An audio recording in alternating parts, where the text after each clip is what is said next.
Hello, this is Christy Fulk with Create with Christy. I'm an independent Stampin' Up! Demonstrator and have been for 15 years. And I'm here with another one of my 12 weeks of fall and Halloween projects. This is week number 4. It's a fall project, as you can see. And I used a lot of holiday catalog products in this one. And the good thing about that is today the holiday catalog has gone live, so you can now order from it anytime you'd like until January 2nd. So let me show you the products I used. I used the Falling for Leaves stamp set. It's a really cute stamp set. The only thing I ended up using this time was the Harvest of Thanks, but I do plan on using some of the other stamps very soon. And then it is bundled with the Detailed Leaves Thinlits dies. Aren't these gorgeous? I just love them. And what I used this one here, used both of these, and this one. I love this die set. Haven't got to use this yet, but I love this border here. I think that's going to make some really pretty projects with that. So come back sometime soon and I'll have some projects to show those off too. Okay, so what you're going to do, you need a 3x3 piece of Old Olive cardstock, a 3x3 piece of Cajun cardstock, Cajun Craze cardstock, a 3x3 piece of copper foil sheet, and forgot the size of this one, 4x1.5 piece of crushed curry. So what I'm going to do, I'm just going to show you the sandwich here. You want your Big Shot platform. You also want the thin die adapter, standard cutting pad. You can tell I've been die cutting on this a little bit. I'm going to put all my pieces here. The 3 inches fit just right. Put this here. The copper is the one that gets the frame, the leaf framelit. The little leaf one goes on like this on the Old Olive. The thin leaf die goes on the crushed curry, and then the detailed leaf goes on the Cajun Craze. Then you put standard cutting pad on top of that and run it through the Big Shot. And that's all there is to that. And this is what comes out. There's my leaf, all my leaves, and the copper leaf. And I'm also going to need a Pearlized Doily. This is from the annual catalog. I'm going to put those to the side now. I've got all the embellishments I need. Oh, the one last embellishment is the tag here that goes across here. The way I make that, this is a 5" by 3/4 inch piece of Whisper White. I'm going to take my banner triple punch, and it goes in as far as it can go, but since it's narrower than the guide, you can kind of see these little indentations. I'm going to put them in between there, because I think that is actually 3/4 inches right in between, because it fits perfectly. Punch it, and do the same on the other side. Put it in as far as it can go. Center it between those two little indentations, and I've got my banner. Get that out of the way. Now I'm going to take my Harvest of Thanks. I'm going to ink it up with Old Olive ink. And since it's a clear stamp, I can see where I'm putting it. Hold it down for a few seconds to make sure the ink gets soaked in. And that's it. So now I've got all of my little embellishments for the bag done, so I'll put those to the side. Now to put the bag together. I'm going to bring my Simply Scored scoring tool out. And I've already got it marked where I'm going to be doing the scores. It's 1" and 5". This is a 6x6 piece of the Country Lane designer paper. And on the scoring tool, there's a wide end and a narrow end. I'm going to use the wide end for designer paper. It tends to tear a little bit if you use the narrow one. The narrow one's perfect for cardstock. So I've done that 1 and 5 inches. Now I'm going to rotate it 90 degrees and do it 1 inch and 5" again. You need 2 6x6 pages, and you're going to do the same thing to this one. Score it 1 and 5, rotate 90 degrees, score it 1 and 5. Okay, that's all the scoring we need to do. Now on the first piece, it's a little hard to tell, but the score line I'm going to cut here up to the intersecting score line here and here. Grab my paper snips. There we go for that one. And this one. Okay, so now I've got these little tabs. Now I want to narrow these like I did last week. We want to narrow these tabs a little bit. Makes it so they don't stick up on the edges, top edges of the bag. I'm going to do it over here on this side.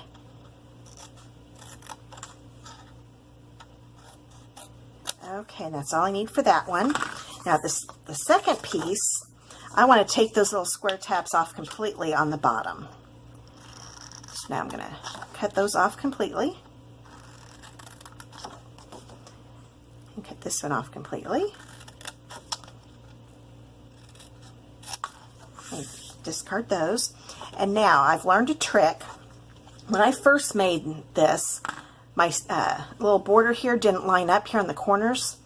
So what I do on the one that I've cut the tabs off, I'm also going to kind of do the bottom of this side piece at an angle. And this makes it so I can line it up a lot easier when I go to put it together. Just a little trick I learned making this. Okay, now on this piece, I want to fold the top down first because this is going to be my top little border on that I liked. I wanted to be able to show both sides of this paper. I thought those looked really good together. So I've got that. Now I'm going to take the sides and fold them back like this. And burnish them with my scoring tool. And I'm going to go ahead and score this one back too for the bottom. Then on this piece, the other piece, we're going to do the same thing. The top that's on the opposite side of the tabs gets folded down because that's the top of the bag. Then I'm going to do the sides. You always want to score the top first because you want this border to go along the side too. So that's why I did that first. Now I'm going to go ahead and fold the bottom up and these tabs up a little bit. Okay, now all the burnishing is done. Now I'm going to put some tear and tape adhesive on here. Now this one has the tabs. I'm actually going to do this, put one right across here. I just want this to be able to stay in place for me once it's inside the bag. I don't need to put too much adhesive on there, so that'll do it for that.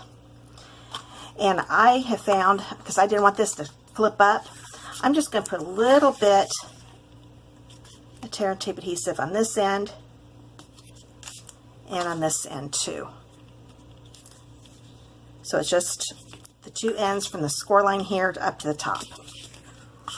And while I've got it there, I might as well take the paper backing off and fold these down. Now that'll keep it in place for me so it won't be popping up later. So I'll go ahead and do that on this one. So that's all the adhesive that you need on this one, just the two on the ends and the two on the tabs. Put that to the side. I'm going to do the same thing here. Put these on the sides.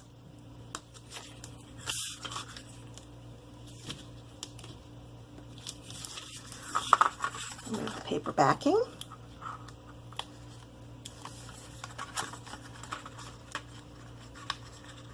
Okay, there, that's set to go. Okay, now I'm going to turn this piece over. Actually, that's all I need for this one. I forgot what I was, have to think this through a little bit. Okay, that is right. I need to put, after I've got that down, I'm going to put some adhesive across here. And so I can keep the bottom down without flapping up. I'm putting it right underneath the score line here and along the edge here. It's funny, when you go to start making things again, you have to remember how you did it.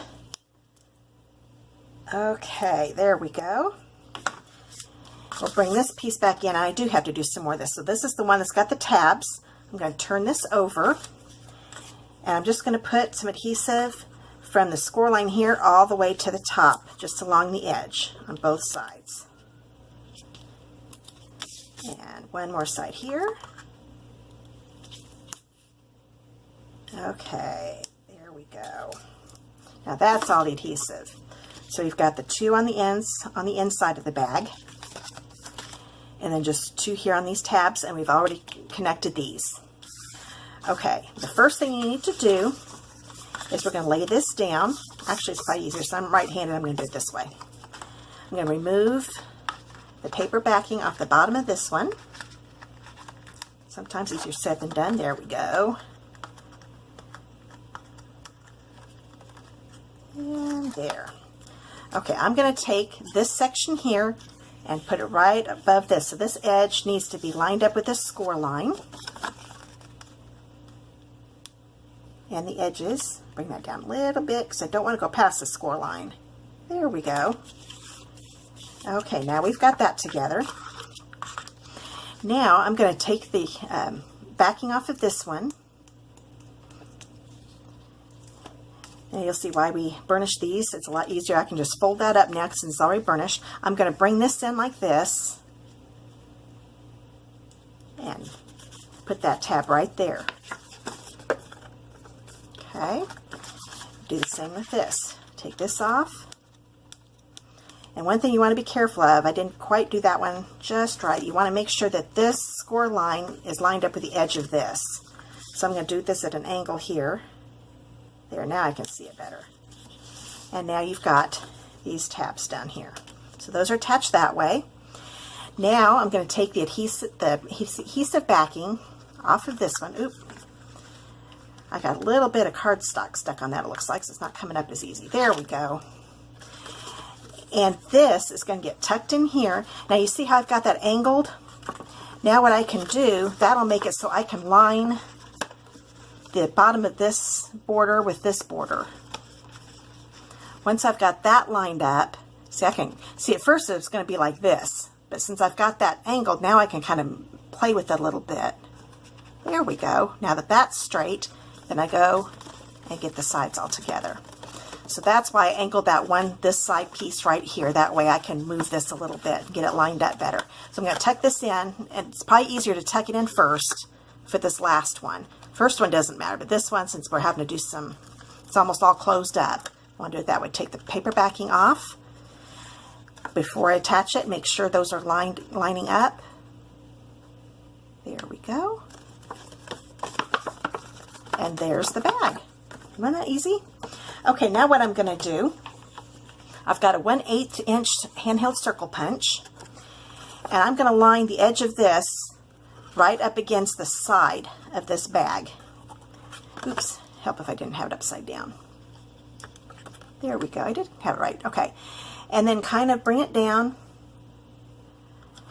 This little line here that I've got here, see how that has a little detail? I'm going to put it about this, and that line right there. And then do the same over here. Bring it over as far as I can along the edge.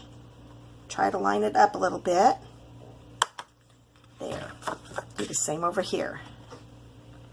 Line it up at the exact same spot.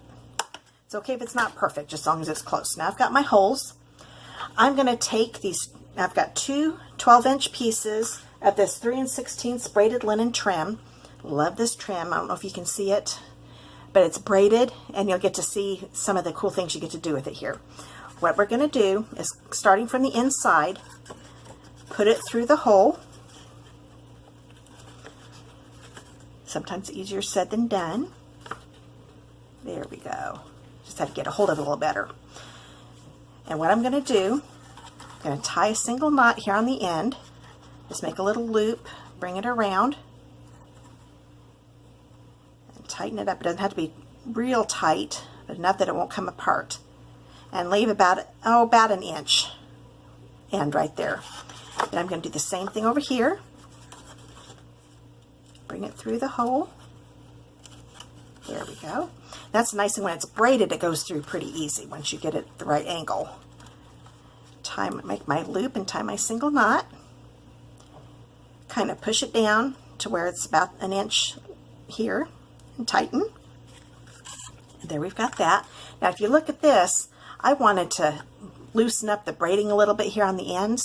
So that's what I'm going to do here, and this is, you can see how easy it is. You just kind of pull gently. You don't even have to push that hard. Now if I wanted them completely frayed, I would just keep pulling until they were completely frayed.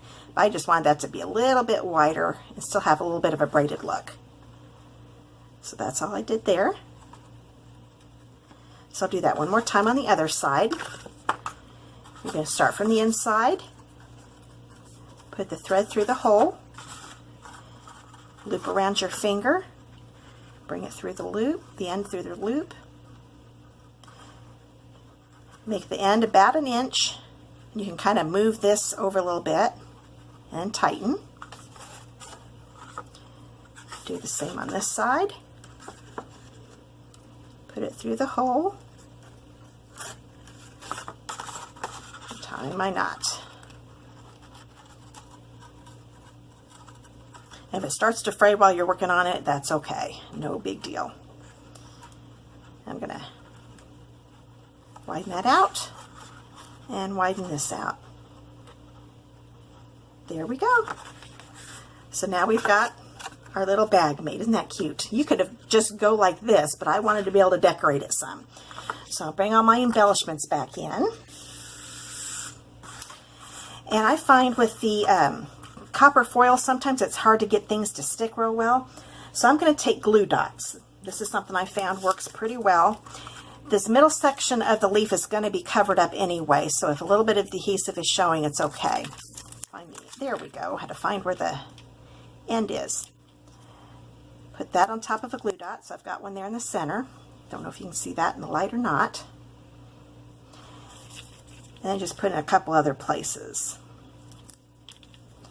And I found out with this cardstock being a little thick, you can't feel, oops, I didn't do that very well. It didn't stick very well. There we go.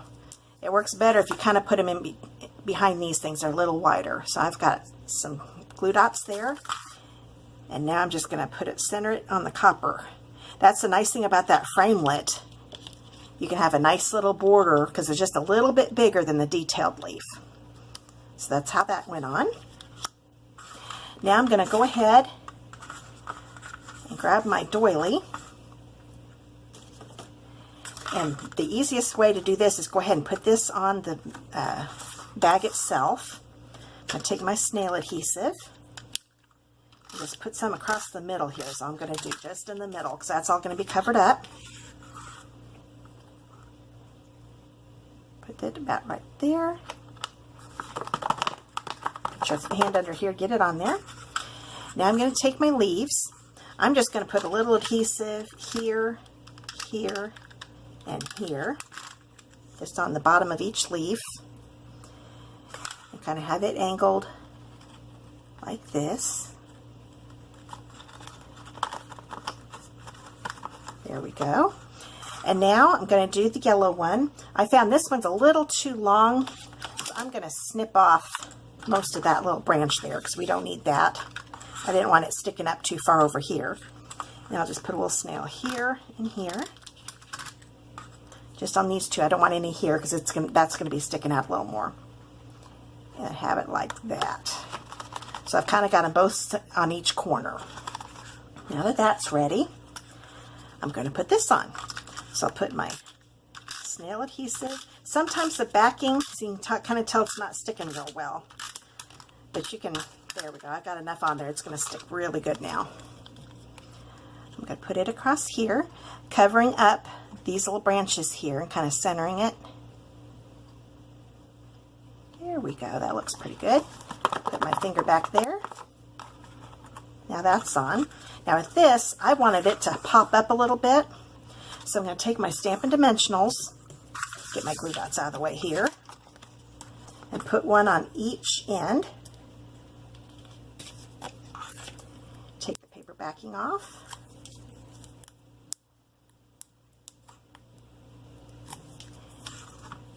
And just put this right across the middle of that leaf. And that's it. Isn't that cute? I just love the colors in this paper too, just gorgeous. And I hope you enjoyed this week's project. It was the 4th project for my 12 weeks of fall and Halloween. I'll be back next week with a Halloween project. If you'd like to be notified whenever I put a video up, you'll want to subscribe to my Create with Christy YouTube channel. And you can also follow me on my blog at www.createwithchristy.com and my Create with Christy Facebook page. And I'll put links to those 3 pages for you below in the description. I also have the list of all the supplies needed and the sizes so you can make these projects for yourself at home. Well, I hope you enjoyed the video. I'll see you next week.